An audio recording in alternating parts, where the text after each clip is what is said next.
وقتی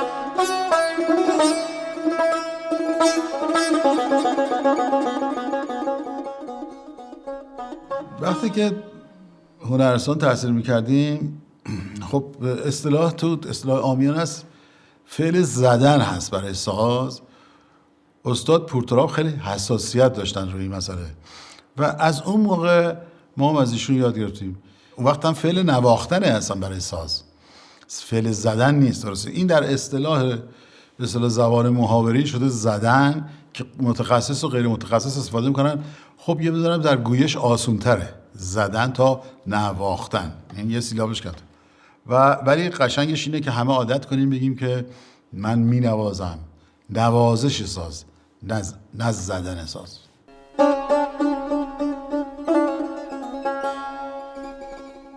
نوازندگی وقتی به مرحله میرسه که در واقع کسی که نوازنده است مجری میشه، میتونه به اجرا برسونه حسشو، این دیگه واقعا یه حالتی نداره که در همه مساوی باشه. بعضیا بیان قوی تری دارن، بعضیا ندارن. برای همینم وقتی که تو رشته موسیقی به یه مراحل از تحصیل میرسه، اونجا باید شخص انتخاب رشته بکنه. بعضیا میرن مثلا از نظر اجرایی استعداد ندارن. این اجرایی یعنی چی؟ یعنی اینکه مثلا اعصابشون و نمیدونم سیستم عصبیشون و اصلا فیزیکشون نتیجه میگیرن که مناسب نوازندگی نیست. بعد مثلا میرن بخش آموزش، میشن تو قسمت تعلیم و تربیت. یک عده هستن که میرن تو بخش نوازندگی، اونا خیلی مثلا اصطلاحاً میگن ویرتوز میشن، یعنی متبحر میشن. برای متبحر شدن در هر موسیقی شما باید به یک بیان شخصی هم برسی. حالا در موسیقی های شرقی که دیگه اصلا باید امضا داشته باشی، نمیتونی تو تکرار دیگران بشی. باید در واقع مسیر اون هنرجو از یه جایی درست، یعنی تو اون مسیر قرار بگیره. یه عده فقط میتونن تکنواز بشن، همه نمیتونن. یه عده فقط میتونن آهنگساز بشن، همه نمیتونن. یه عده میتونن آموزگار باشن و معلم باشن. بعضی موقع استثنا داره که یکی میشه مثل استاد ابوالحسن سها که استاد همه این چیزایی که گفتم هست. این استثناست، ولی دنیای تخصصی شده و برای اینکه ما به یک تبحری برسیم که بتونیم در لحظه روی صحنه خلق بکنیم، باید از گرایشات درسی در دانشگاه یا در آموزش از یه جای اینا مشخص بشه و سر جاش بره که شاگرد صرفا مقلد بار نیاد که هر وقت که ساز بزنه فکر کنه باید درس جواب بده.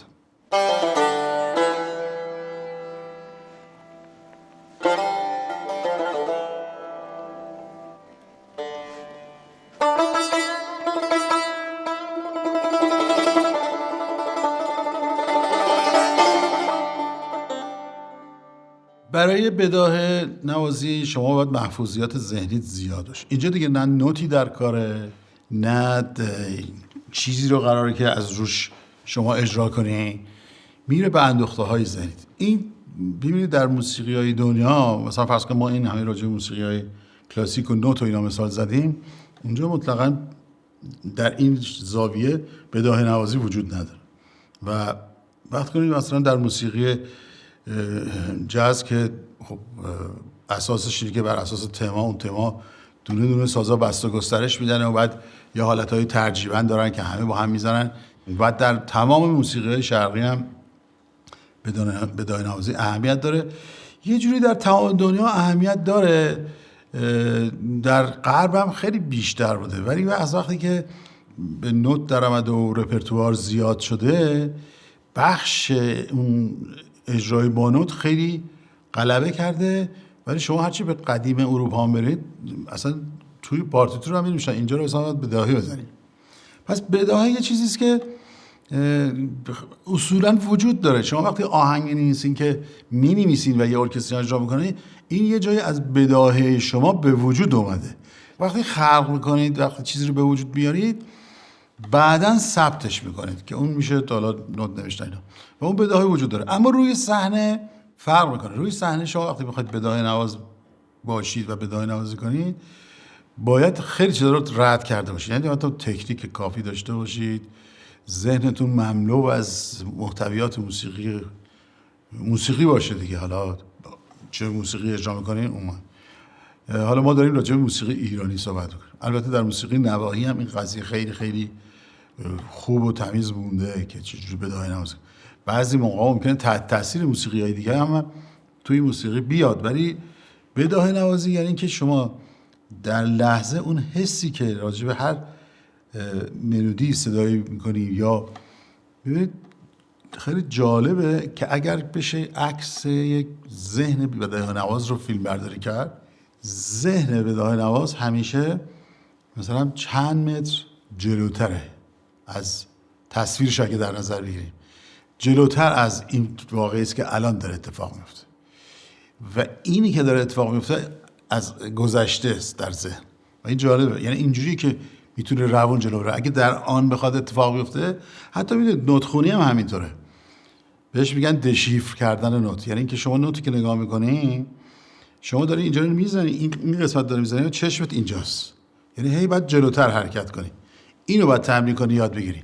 در بداهه نوازی خیلی جالبه. یعنی شما میخوای صحبت کنی، وقتی میخوای صحبت بکنی همه جملات همین لحظه نمیاد.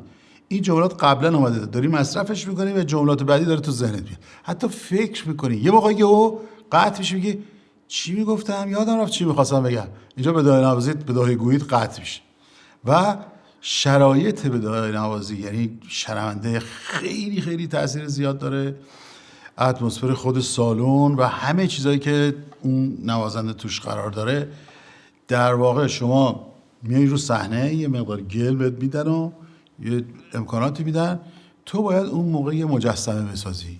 حالا این مجسمه هر چقدر که تبحر داشته باشی و با حست، یعنی با خودت رابطه صمیمانه و صادقانه داشته باشی، ذهن و دلت با هم پیش میره، این مجسمه یه شکل خوب میگیره. میتونم مجسمه شکل دفرمه‌ای داشته باشه موقعی که بداهه نواز از نظر تسلطش رو موسیقی و اون اندوخته‌های ذهنیش فقیر باشه.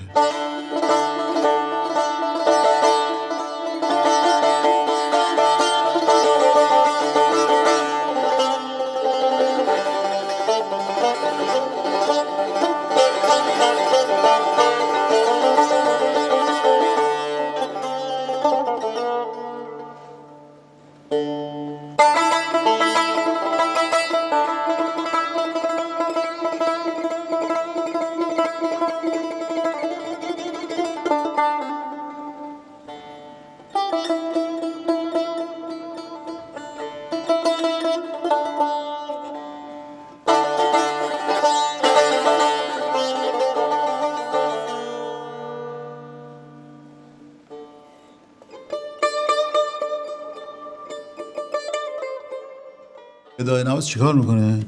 فرض کنید 2 تا نوت به دست میاد. مثلا فرض کنید من وقتی کلاس داشتم خیلی جالب بود، به خصوص در کلاس هایی که اصلا ایرانی هم توش نبود، میگفتم که چون اگه ایرانی بود مثلا میگفتش که یه چیزی میخوند که فرض کن یکی از گوشه‌های دستگاه یا یه ملودی ایرانی میخوند، بعد میگفتم خب این که بداهه نوازش کاری نداره.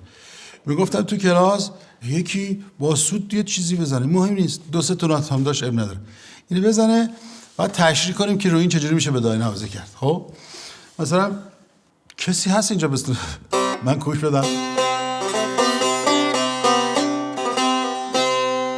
یه موتیو کوچیک به من یکی بده، یه خوندن با 2-3 تا نوت. دای دای دای دارای را. خب اینو بهش میگن یه موتیو، یه دام بام بام، 3 تا نوته.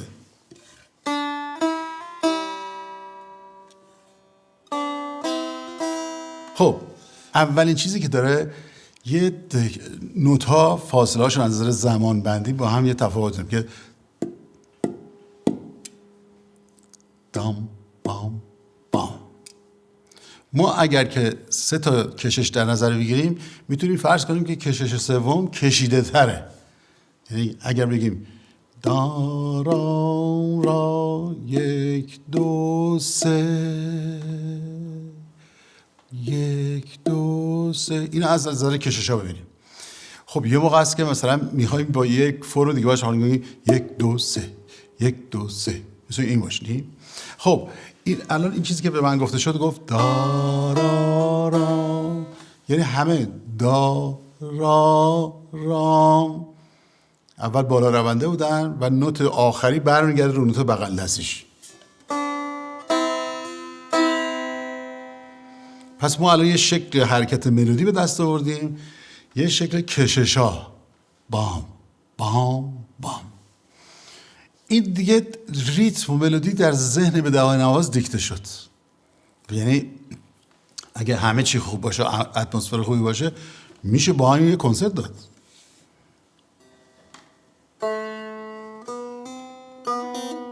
یه چه اتفاقی افتاد؟ شما همین حرکت رو از یه جای دیگه شنیدین. اینو بهش میگن انتقال.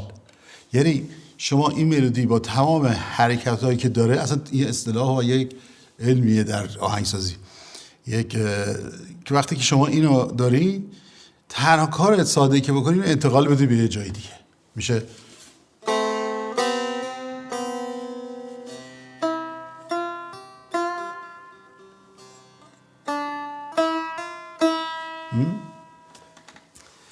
و اولین ساده ترین چیزی که اتفاق میتونه بیفته اینه که شما این ملودی رو با همون خصوصیاتش فقط انتقال میدیم. این دیگه همه متوجه شدین؟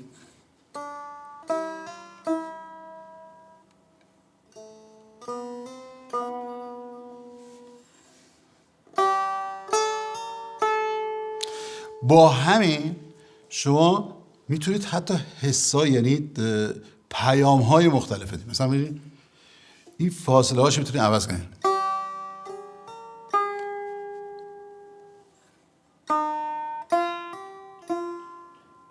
اصلا مهم نیست الان کدوم موسیقی و چه گوش و اینا رو من کار ندارم. ما داریم با 3 تا نوت بازی میکنیم. میدونی چه حالتی میده؟ وقتی که مثل یه حالت سردرگمی داره، وقتی که این موتیو ها انتقال های پراکنده داشته باشن. حالا این همونی که اول داشتیم، احساس آرامش نمی‌کنی؟ یعنی شما میخوای یه حالت انتظار و سردرگمی وجود بیاری و یه جایی میخوای بگی که تموم شد، به یه حس آرامش برس. حالا ما داریم تو بداهه نوازی میگیم، ولی من میخوام میگم همه جا اتفاق میفته. اینو شما یه حالتهای سردرگم بهش میدی، فواصلش عوض میکنی. وقتی شما کاملا احاطه میشی از یه جایی که به جایی متکی نیستی، اون آخر سر معمولا آخر قطعات اینجوری میشه دیگه. اون موتیو اولی رو که شما رو باش آشنا کرده همونو میاره.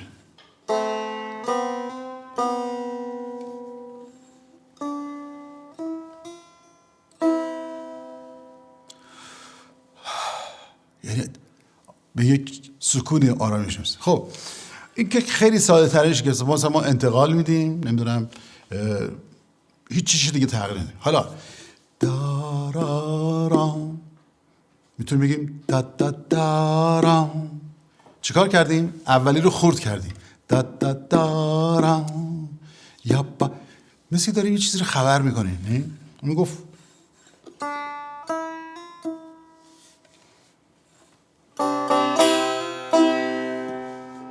دوتاشو خورد کنیم.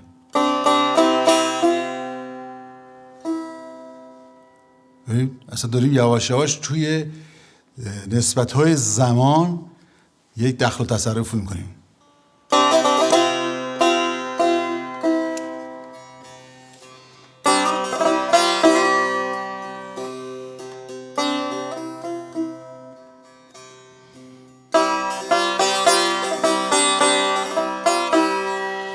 اینی که داریم انتقال بدیم و رو زمان بندیشان بازی می‌کنیم، یواش یواش یه پلایی به هم به اینا میدیم، یعنی پاساژهایی درست میکنیم که اینا رو به هم وصل کنیم.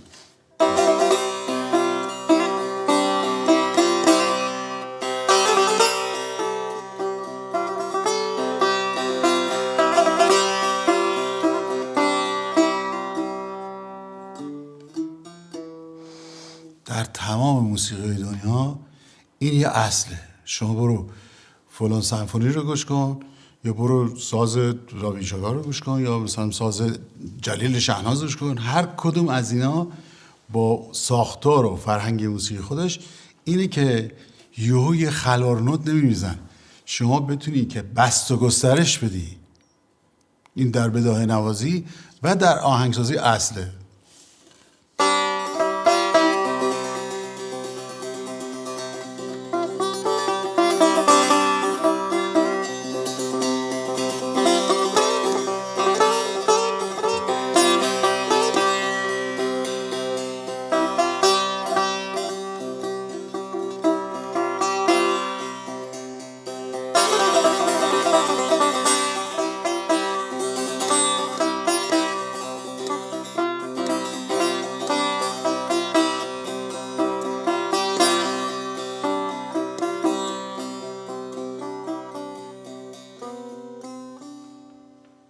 البته این موتیوی که الان به من گفته شد مشابهش در ردیف هست، مثل بهش میگیم نغمه.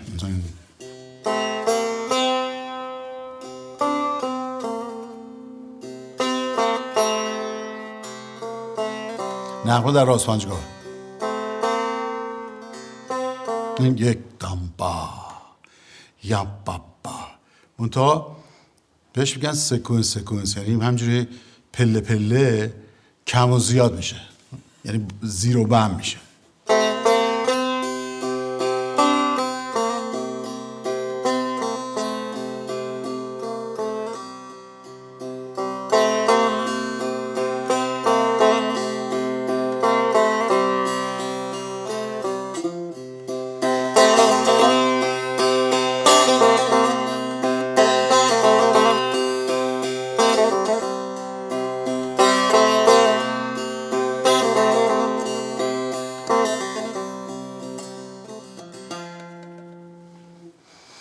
همین خیلی خیلی پیچیده است. یعنی وقتی که حالا رو مثلا با ادبیات مقایسه بکنیم، شاعر هم همین کارو میکنه. وقتی که وزن در نظر میگیره یا مثلا در خیلی ادبیات کلاسیکون در اشعار حافظ شما نگاه بکنید، خود کلمات صدا دارن، شین و سین و خ و چجوری تکرار شده. در فردوسی خیلی زیاده و اینا به عنوان سازهای شعرن، مثل که سازهایی هستن که وقتی به صدا در میان رنگاشون فرق داره. شما در قافیه ها و در ردیف های این شعرها نگاه بکنید، این ارکستراسیون شعرها مشخصه. اینا این صداهایی هستن که در شعر شما اگر کسی که زبان فارسی بلد نباشه اینا رو میشنوه. فکر کنید که این واژه ها رو دارید، این صداها رو دارید، حالا باهاش میخواید آهنگ بسازید. پس اینا رو شما مثل یه معمار متریال دارید، آنجور که میخواید میسازید، ولی یک نمای کلی داره. همه موتیوا باید کار بکنن که شما اون نمای کلی رو ببینید. شما میتونید برید در فرش ایرانی ببینید، در نمیدونم کاشیکاریای دوره صفویه تا به حال رو ببینید. تمام این موتیوهایی که یک کل رو میسازن که ردیف ما اینجوری هست و اون وقت چقدر خوب ما وقتی میخوایم بداهه نوازی کنیم این همه موتیو داریم که به جای اینکه تکرارش کنیم اون موتیوها رو بگیریم و در لحظه شروع کنیم به دگرگون کردنش.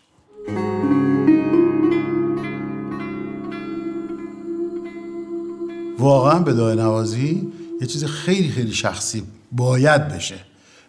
با زبان فارسیه، یعنی با ردیفه، با موسیقی ایرانیه، ولی اگر به اون شگردهای شخصیش برسه، شما ساز میشنوی. الان همینجوری هست کسایی که خوب موسیقی گوش میکنن وقتی که ساز رو از رادیو میشنون میگن که این ساز فلانیه داره بداهه نوازی میکنه. یعنی یه شیوه سبک، اولا چند تا چیز هست. سونوریته که گفته میشه صدا دهندگی ساز منی، یعنی که این ساز زیر دست هر چیزی قرار میگیره طوری اینو به صدا در میاره. چه چیزایی تاثیر داره؟ وزن دستش، فیزیکش، حساسیت گوشش، احساساتی که از طریق اعصابش دریافت میکنه. یه جایی این صدا برای این خوشاینده. این میشه سونوریته، یعنی معرف صدا دهندگی ساز این نوازنده. شما ساز نوازنده رو هیچ کدوم نوازنده شاخص رو قاطی نمی کنی. میگه این داره لطفی داره ساز میزنه، این شهنازه، این شریفه، این پایوره، اون کیه. یعنی که حتی رنگ صدای ساز، صدا دهیش ویژگی یه شخص میشه. بعد تکه کلامهاش مثل تو حرف زدن، اینا باز از اونجا میره که این فیزیکش، احساسش، فرمانبری دستش از مغزش، اینا همشون نوازنده خوبی هن. فرمانبریاشون تفاوت داره، پس چیزایی شگرداشون میشه که براشون سهلتر و راحتتره. و خیلی جالبه، یعنی اینکه هر نوازنده‌ای به سطح بداهه نواز واقعی برسه، سازش هیچ وقت با کسی دیگه اشتباه نمیشه.